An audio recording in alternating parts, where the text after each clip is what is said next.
ইদ্রিস আলাইহিসসালাম পবিত্র কালামুল্লাহ মাজিদে বর্ণিত 25 জন নবীর মধ্য থেকে ইদ্রিস আলাইহিসসালাম অন্যতম একজন নবী।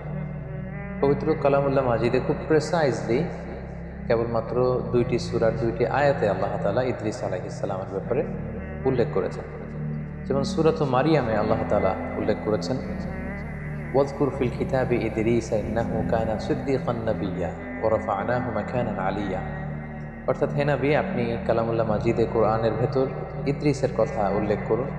নিশ্চয়ই তিনি ছিলেন সত্যবাদী একজন নবী এবং আমি তার সম্মানকে, মর্যাদাকে অনেক বেশি সুউচ্চ করেছি, আমি তাকে উচ্চ মর্যাদা দান করেছি।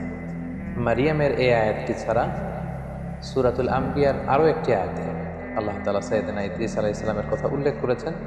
সে আয়াতে কেবলমাত্র ওনার নামটি উল্লেখ করেছেন। আল্লাহ বলছেন, অন্যান্য নবীদের সাথে মিলিয়ে তিনি ইরশাদ করছেন, ওয়া ইসমাঈল ওয়া ইদ্রিস ওয়া দাল কিফল কুল্লুম মিনাস সাবিরিন ওয়া আদখালনাহুম ফি রাহমাতিনা ইন্নাহুম মিনাস সালিহিন। অর্থাৎ ইসমাঈল, ইদ্রিস এবং যুল কিফল তারা প্রত্যেকেই ছিলেন ধৈর্যশীলদের অন্তর্ভুক্ত। তাদের প্রত্যেককে আমি আমার বিশেষ রহমত দিয়ে বেষ্টন করেছি এবং তারা ছিলেন সৎকর্ম পরায়ণশীলদের অন্তর্ভুক্ত ব্যক্তি। কালামুল্লাহ মাজিদের সূরাতু মারিয়াম এবং সূরাতু আম্বিয়ার এ দুটি আয়াত ছাড়া আর কোথাও সাইয়েদনা ইদ্রিস আলাইহিস সালামের ব্যাপারে উল্লেখ করা হয় না। সুনানে নাসাইতে একটি সহিহ হাদিসেও আমরা ইদ্রিস আলাইহিস সালামের ব্যাপারে উল্লেখ দেখতে পাই, যেক্ষেত্রে উল্লেখ হয়েছে যে আল্লাহ রাসূল সাল্লাল্লাহু আলাইহি ওয়াসাল্লাম যখন মেরাজে গিয়েছিলেন, আমরা জানি মেরাজ রজনীতে 7টি আকাশে 7টি স্তরে তিনি 7 জন নবীর সাথে সাক্ষাৎ করেছিলেন। সেখানে তিনি 4র্থ আসমানে সাইয়েদনা ইদ্রিস আলাইহিস সালামের সাথে সাক্ষাৎ করেছিলেন। হাদিসের ভাষ্যটি ছিল এমন, সুম্মা আতাইনাস সামা আর-রাবিআ, 1 2 3 করে আমি জিবরিল আলাইহিস সালামের সাথে আল্লাহ রাসূল সাল্লাল্লাহু আলাইহি ওয়াসাল্লাম বলছেন যে আমি 4র্থ আসমানে এলাম। ফামিসলু যালিক, এর আগের আসমানগুলোতে যেভাবে জিজ্ঞেস করা হয়েছিল জিবরাইলকে, তুমি কে, তোমার সাথে কে, তোমাদেরকে কি আসার পারমিশন দেওয়া হয়েছে, এভাবে যত ফর্মালিটিজ আছে এগুলো সারা হয়েছে। ফাআতাইতু আলা ইদ্রিস আলাইহিস সালাম, আল্লাহর হাবিব সাল্লাল্লাহু আলাইহি ওয়াসাল্লাম বললেন, তখন হঠাৎ করে আমি ইদ্রিস আলাইহিস সালামের কাছে আসলাম। ফাসাল্লামতু আলাইহি, ওনাকে দেখেই আমি ওনাকে সালাম দিলাম। ফাকালা মারহাবান বিকা মিন আখিন ওয়া নাবিক, আমাকে দেখে সাইয়েদনা ইদ্রিস আলাইহিস সালাম বললেন, স্বাগতম হে আমার ভাই, হে প্রিয় নবী, স্বাগতম হে ভাই এবং হে নবী বলে তিনি আমাকে ওয়েলকাম বা সুস্বাগতম জানিয়েছেন। তাহলে কোরআনের 2টি আয়াত এবং সুনানে নাসাইর এই সহি বর্ণনাটি ছাড়া বেসিকলি ইদ্রিস আলাইহিস সালামের ব্যাপারে সহি বর্ণনা তেমন একটা পাওয়া যায় না। বেশিরভাগ বর্ণনাগুলোই হচ্ছে দঈফ বা দুর্বল চেইনের কিংবা ইসরায়েলি বর্ণনা, যেটাকে আমরা জিউস বা খ্রিস্টান ট্রেডিশন বলে আখ্যায়িত করে থাকি।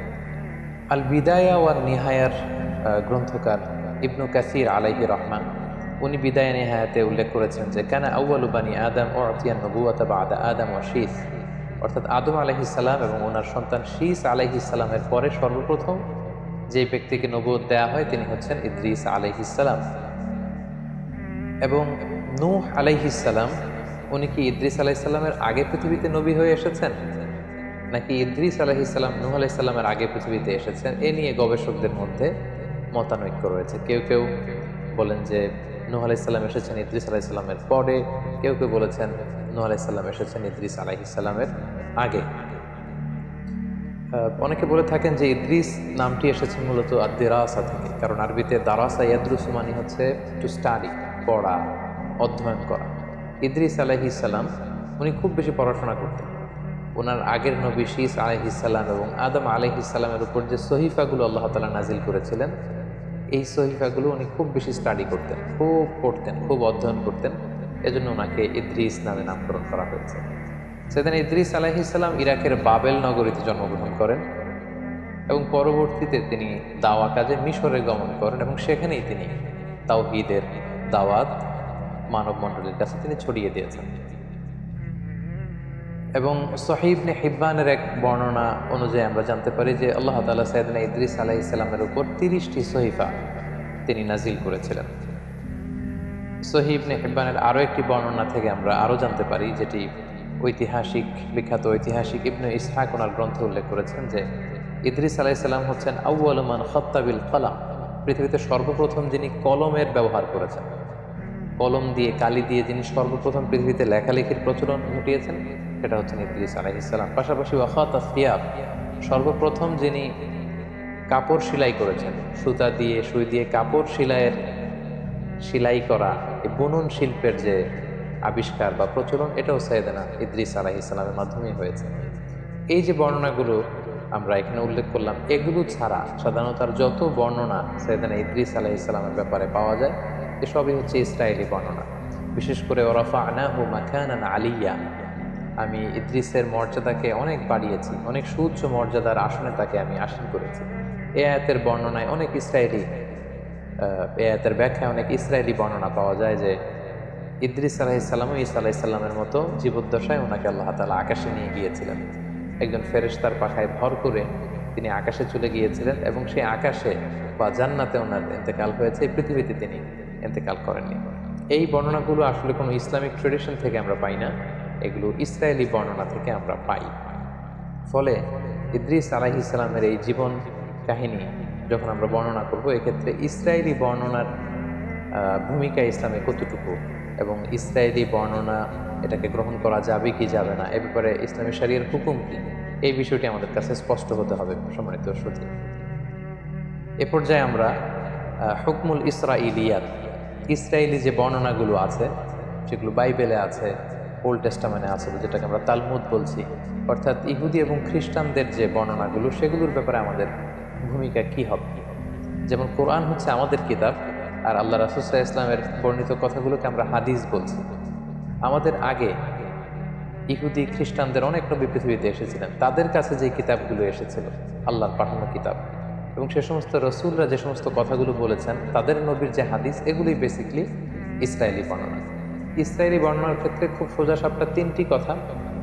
এক নম্বর কথা হচ্ছে, ইসরায়েলি বর্ণনার ক্ষেত্রে যদি কোরআন এবং সুন্নাহ সেই ব্যাপারটিকে অনুমোদন করে, সেটাকে সাব্যস্ত করে, সেটাকে সাপোর্ট করে, তাহলে সেই সমস্ত ইসরায়েলি বর্ণনা নেওয়া যাবে, সেটাকে গ্রহণ করাতে কোনো সমস্যা নেই, এটা মাকবুল। দুই নম্বর কথা হচ্ছে, ইসরায়েলের যে সমস্ত বর্ণনার বিপরীত বর্ণনা কোরআনে পাওয়া যায়, অথবা কোরআন এবং সুন্নাহ ইসরায়েলি বর্ণনার যে তথ্য, এই তথ্যকে অপোজ করছে, এটাকে অস্বীকার করছে, বরং তার ভিন্নধর্মী বর্ণনা কোরআন এবং সুন্নায় পাওয়া যাচ্ছে, সেক্ষেত্রে ইসরায়েলি বর্ণনাকে রিজেক্ট করতে হবে, এটাকে অ্যাকসেপ্ট করা যাবে না। তাহলে প্রথম হচ্ছে, ইসরায়েলি বর্ণনার যে তথ্যগুলোকে কোরআন সুন্নাহ সাপোর্ট করে সেটা মাকবুল, সেটা গ্রহণযোগ্য, এটা গ্রহণ করা যাবে। দ্বিতীয়ত, ইসরায়েলি বর্ণনার কোনো তথ্যের বিপরীত বর্ণনা যদি কোরআন সুন্নায় পাওয়া যায়, সেক্ষেত্রে কোরআন সুন্নাহকে গ্রহণ করতে হবে, ইসরায়েলি বর্ণনা সেটা হচ্ছে মারদুদ, প্রত্যাখ্যাত, রিজেক্টেড।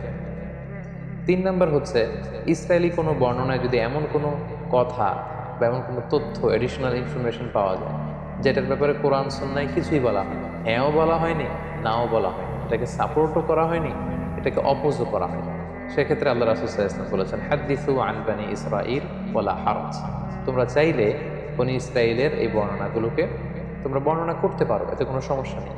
তো সেক্ষেত্রে আমরা তাসদীক এবং তাকযীব কোনোটাই করতে পারবো। আমরা খুব আজমাতের সাথে বলতে পারবো না যে সুলাইমান আলাইহিস সালামের সময়কালে এই ঘটনাটা ঘটেছিল, এ ব্যাপারে কোরআন সুন্নায় কিছু নেই, ইসরায়েলি বর্ণনায় এটা পাওয়া যায়, সো এটা সত্য না, এটা সত্য, এটা বলা যাবে না। আবার এই বর্ণনাটা মিথ্যা, এটা ডাহা মিথ্যা কথা অনেকে এরকম বলে বেড়ায় যে এটা ইসরায়েলি বর্ণনা, এটা তো মিথ্যা না, এটাকে মিথ্যাও বলা যাবে না। কোরআন সুন্নাহ সাপোর্টও করেনি, কোরআন সুন্নাহ রিজেক্টও করেনি, এরকম কোনো এডিশনাল ইনফরমেশন যদি ইসরায়েলি বর্ণনায় পাওয়া যায়, অর্থাৎ ইহুদি এবং খ্রিস্টানদের যে সোর্স, তাদের যে কিতাব বা তাদের যে হাদিস, সেখান থেকে যদি পাওয়া যায় এডিশনাল কোনো ইনফরমেশন, সেটাকে তাসদীক তাকযীব, অর্থাৎ এটাকে গ্রহণ বর্জন কোনোটাই করা যাবে না, জাস্ট বর্ণনা করা যাবে। একটা ঘটনা পরম্পরাকে মেলানোর জন্য বর্ণনা করা যেতে পারে। যেমন লেটস সে ইদ্রিস আলাইহিস সালামের প্রেক্ষাপট যদি আমরা বলি, কালামুল্লাহ মাজিদে শুধু 2টা আয়াতে খুব সংক্ষিপ্ত পরিসরে ওনার বর্ণনা আল্লাহ তাআলা দিয়েছেন, এবং সহিহ সুন্নাতে আমরা দেখেছি 4র্থ আসমানে মেরাজের রাতে আল্লাহ রাসূল সাল্লাল্লাহু আলাইহি ওয়াসাল্লাম ইদ্রিস আলাইহিস সালামের সাথে সাক্ষাৎ করেছেন। এগুলো ছাড়া যত বর্ণনাই আছে সবই দাঈফ, আর বাকি সবই হচ্ছে ইসরায়েলি বর্ণনা। সো একজন নবীর ব্যাপারে ইন ডিটেল যদি কারো জানার আগ্রহ থাকে, বা আগের ঐতিহাসিক দৃষ্টিকোণ থেকে জিউস ট্র্যাডিশনে, খ্রিস্টান ট্র্যাডিশনে কী কী পাওয়া যায়, এগুলো নিয়ে গবেষণা করা, এগুলো বর্ণনা করা, এগুলো জানা, এতে কোনো সমস্যা নেই। কিন্তু এডিশনাল ইনফরমেশনগুলোর ক্ষেত্রে ইসরায়েলি বর্ণনার কোনো এডিশনাল তথ্য যদি আমরা নেই, সেটা সত্য কি মিথ্যা খুব কনফিডেন্সের সাথে এটা কোনোটাই বলার সুযোগ নেই। প্রয়োজনের খাতিরে জানার জন্য কৌতূহলবশত আমরা সেগুলো বর্ণনা করতে পারি। এবং মানুষ মাত্রই কৌতূহলী আমরা জানি, যাদের অনুসন্ধিৎসু মাইন্ড আছে, খুব কিউরিয়াস, জানতে মনে চায় যে কী হয়েছিল, কোথায় এসেছিলেন, তার জীবন পরিক্রমায় কী কী ঘটেছিল, তারা ইসরায়েলি বর্ণনা বাইবেল থেকে এগুলো আমরা জানতে পারি। কারণ বাইবেলের সব কিছুই যে তারা ডিস্ট্রয় করে ফেলেছে, মানে এন্টায়ার বাইবেলে যে তারা করাপ্ট করে ফেলেছে এমনটা না। বাইবেলের অনেক কিছু আছে শুদ্ধ, আবার অনেক কিছুকে তারা কারাপ্টেড করেছে। তো সেক্ষেত্রে এডিশনাল ইনফরমেশনগুলো নেওয়ার ক্ষেত্রে যেটা কোরআনেও নেই, সুন্নাতে নেই, আমরা চাইলে বর্ণনা করতে পারবো, আমাদের কৌতূহলকে নিবারণ করতে পারবো, কিন্তু হুটহাট করে এটা বলতে পারবো না যে এটা সত্য কিংবা এটা মিথ্যা। আমাদের মধ্যে একটা প্রবণতা আছে, অনেকে যেটা মনে করেন, কোনো ইসরায়েলি বর্ণনা শুনলেই তারা বলে থাকেন যে এটা বানোয়াট হাদিস, এটা জাল হাদিস। এটা আসলে এক ধরনের অজ্ঞতা, কারণ এটা তো হাদিসই না, এটা তো আল্লাহ রাসূল সাল্লাল্লাহু আলাইহি ওয়াসাল্লামের কথা নয়। আল্লাহ রাসূল সাল্লাল্লাহু আলাইহি ওয়াসাল্লাম তো এটা বলেন, ফলে এটা জাল হাদিস বা বানোয়াট হাদিস বলার সুযোগ নেই, কারণ এটা হাদিসই নয়, এটা আল্লাহ রাসূল সাল্লাল্লাহু আলাইহি ওয়াসাল্লাম বলেননি, এটা ওনার কথা নয়, বরং এটা হচ্ছে ইসরায়েলি ট্রেডিশন। তাহলে খুব সংক্ষেপে আমরা এটা বলবো যে ইসরায়েলি বর্ণনা যদি কোরআন সুন্নাহ দ্বারা সাপোর্টেড হয় আমরা গ্রহণ করব, যদি রিজেক্ট করা হয় এটাকে বর্জন করব। আর যে ব্যাপারে কোরআনে হাদিসে আমাদেরকে কিছুই বলা হয়নি, কিন্তু ইসরায়েলি বর্ণনায় আমরা বিভিন্ন নবীদের ব্যাপারে, বিভিন্ন ঘটনার ব্যাপারে এক্সট্রা এডিশনাল তথ্য পাই, সেটা আমরা বর্ণনা করতে পারবো। কারণ আল্লাহর হাবিব সাল্লাল্লাহু আলাইহি সাল্লাম বলেছেন যে লা তুসাদ্দিকু আহলাল কিতাবি ওয়া লা তুকাযযিবুহুম।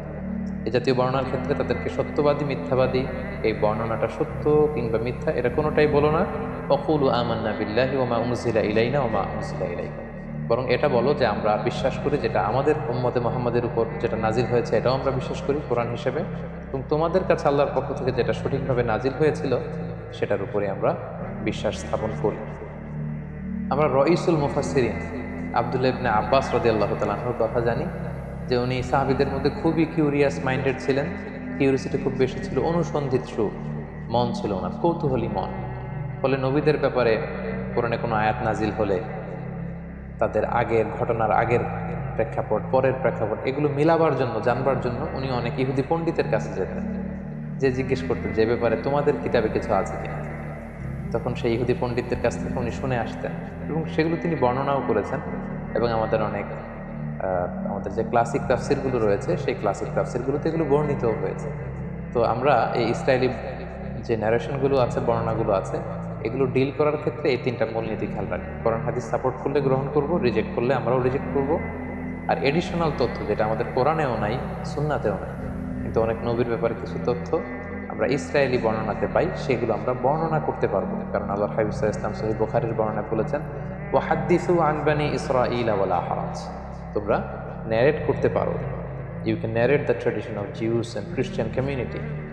তাদের পক্ষ থেকে যেই ন্যারেশনগুলো প্রিজার্ভ করা হয়েছে এগুলো চাইলে তোমরা বর্ণনা করতে পারবে, এতে কোনো সমস্যা নেই ইনশাআল্লাহ। সম্মানিত সুধী, তাহলে সংক্ষিপ্ত পরিসরে ইদ্রিস আলাইহিস সালামের জীবন কাহিনী থেকে কোরআন সুন্নাহর আলোকে আমরা যা জানলাম, সেগুলো থেকে যদি আমরা কিছু লাইফ লেসন এখন বের করতে চাই যে ইদ্রিস আলাইহিস সালামের এই জীবনী থেকে আমাদের জন্য শিক্ষা কী, সেক্ষেত্রে আমরা কয়েকটি লেসন আমরা এখান থেকে শিক্ষা বের করে নিয়ে আসতে পারি। প্রথমত বলবো যে আমরা জেনেছি উনি হচ্ছেন আউয়ালু মান খাত্তা বিল কলম। এই যে আমরা কলম দিয়ে লিখি, এই লেখার হস্তলিখন পদ্ধতির আবিষ্কারক হচ্ছেন সাইয়েদনা ইদ্রিস আলাইহিস সালাম, আল্লাহর প্রিয় একজন নবী। তাহলে হি ক্রিয়েটেড দ্য হ্যান্ড রাইটিং, তিনি সর্বপ্রথম পৃথিবীতে কলম দিয়ে কিছু লিখেছেন এবং এই লেখার এই প্র্যাকটিস তিনি চালু করেছেন। এই তথ্যটা কিন্তু আমরা পাই। দ্বিতীয় যে ব্যাপারটি আমরা ইদ্রিস আলাইহিস সালামের জীবনী থেকে পাই সেটা হচ্ছে সাইয়েদনা ইদ্রিস আলাইহিস সালাম অত্যন্ত বেশি জ্ঞানানুরাগী ছিলেন, শিক্ষানুরাগী ছিলেন। তিনি জ্ঞান অর্জন করতে চাইতেন। তার প্রমাণ হচ্ছে ওনার আগের নবী শীস আলাইহিস সালাম এবং পৃথিবীর প্রথম নবী আদম আলাইহিস সালামের উপর আল্লাহ তাআলা যে সমস্ত সহিফাগুলো নাজিল করেছিলেন এগুলো তিনি খুব বেশি পড়তেন, খুব বেশি অধ্যয়ন করতেন, সেখান থেকে জানতে চাইতেন, শিখতে চাইতেন। এবং ইসলামে জানা শেখাটাকে কিন্তু আমাদের জন্য আবশ্যক করেছে এবং খুব বেশি গুরুত্ব দিয়েছে। আমরা জানি যে আমাদের কোরআনুল কারীমের প্রথম বাণী হচ্ছে জানো, পড়ো, ইকরা, read in the name of your lord who has created. পড়ো তোমার প্রভুর নাম যিনি তোমায় শিক্ষা দিয়েছেন।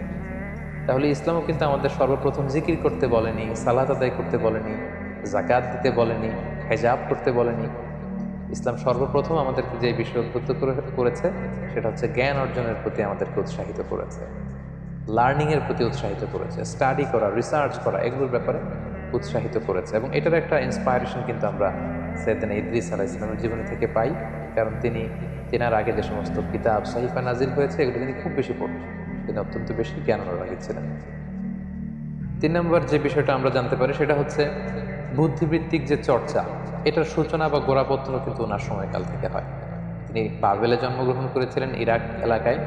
পরবর্তীতে তিনি তাওহীদের দাওয়াত নিয়ে নীল নদের পাড়ে মিশরে অবস্থান করেন। সেখানে তিনি ওই এলাকার লোকদেরকে তাওহীদের দাওয়াত দেন, সালাতের দাওয়াত দেন, যাকাতের দাওয়াত দেন, এবং সেখানে তিনি জ্ঞান অর্জন এবং জ্ঞান বিতরণের একটা পরিবেশ তৈরি করেছিলেন। এবং অনেক ঐতিহাসিক বলেছেন যে এই যে গাণিতিক বিভিন্ন সূত্র, ম্যাথামেটিক্যাল যে সূত্র অথবা অ্যাস্ট্রোনমি, জ্যোতির্বিজ্ঞানের যে জ্ঞান, সেটার সূচনাটা হয়েছিল সাইয়েদনা ইদ্রিস আলাইহিস সালামের সময়। এবং আমরা জানি যে মিশরীরা হচ্ছে এক্ষেত্রে পাইওনিয়ার। পৃথিবীতে সবচেয়ে প্রাচীন যেই বর্ণমালার শিলালিপি পাওয়া যায়, হাইরোগ্লিফিক্স বলে ইংরেজিতে, আরবিতে হাইরোগ্লিফিয়া বলে, এটা মিশরে পাওয়া গিয়েছে। কিভাবে ইরিগেশন করতে হবে, জমি চাষ দিতে হবে, কিভাবে গাণিতিক সূত্র দিয়ে উপকৃত হওয়া যায়, এবং জিওমেট্রিক বিভিন্ন তথ্য সূত্র, এগুলো কিন্তু মিশরীরা উদ্ভাবন করেছে। এবং সেক্ষেত্রে অনেক ঐতিহাসিকরা বলেছেন সাইয়েদনা ইদ্রিস আলাইহিস সালামের সময়ই এটার সূচনা বা গোড়াপত্তন হয়েছে। সাইয়েদনা ইদ্রিস আলাইহিস সালামের জীবনী থেকে আরও একটি বিষয় আমরা জানতে পারি যে উনি খুব কর্মঠ ছিলেন, সাদাসিধে জীবনযাপন করতেন, যেটার প্রমাণ পাওয়া যায় যে তিনি নিজ হাতে নিজের জামা বা কাঁথা এগুলো সেলাই করতে জানতেন। সেলাই করার বা হস্তবুনন শিল্পের ব্যাপারটিও কিন্তু ওনার সময় থেকে শুরু হয়েছে। এ থেকে আমরা বুঝতে পারি যে উনি খুবই কর্মঠ ছিলেন, হার্ডওয়ার্কিং ছিলেন। আমরা অনেকে নবীদের ব্যাপারে এরকম ধারণা করে থাকি যে ওনারা মানুষ নয়, আসলে ব্যাপারটা কিন্তু ভুল। ওনারাও মানুষ ছিলেন এবং ওনারা এই পৃথিবীতে হার্ডওয়ার্ক করেছেন, স্ট্রাগল করেছেন। ওনারা বাজারে যেতেন, বাজার করতেন, এবং ওনাদের লাইভলিহুডের জন্য ওনাদের আর্নিং করা লাগতো, উপার্জন করা লাগতো। জীবনের যে স্ট্রাগলগুলো আছে এগুলো সবগুলো পেরিয়ে ওনারা নিজেদেরকে প্রমাণ করে করে মহামানব হিসেবে তারা পৃথিবীতে স্বীকৃত হয়েছেন। তো এক্ষেত্রে আমরা এটা বুঝতে পারি যে সাইয়েদনা ইদ্রিস আলাইহিস সালাম অত্যন্ত কর্মচঞ্চল একজন মহামানব ছিলেন, খুব কর্মঠ এবং সাদাসিধে জীবনযাপন করতেন। ওনার হস্তবুনন শিল্পের এই প্র্যাকটিস থেকে আমরা এই বিষয়টি আমরা বুঝতে পারি। পাশাপাশি আমরা এটাও বুঝতে পারি যে অভাবনীয় বুদ্ধিমত্তার অধিকারী তিনি ছিলেন, উদ্ভাবনী ক্ষমতা ওনার মধ্যে ছিল, গবেষণা, ধর্মী চিন্তা চেতনার একজন মানুষ ছিলেন, যেটা আমাদের জন্য অনেক বেশি অনুপ্রেরণা যোগায়। সম্মানিত শুধু আল্লাহ তাআলা আমাদের সবাইকে নবীদের রেখে যাওয়া যে সুন্নাহ, নবীদের রেখে যাওয়া যে পথ, সে পথে যেন আমরা আমাদেরকে পরিচালিত করতে পারি। আল্লাহ তাআলা আমাদের সবাইকে তৌফিক দান।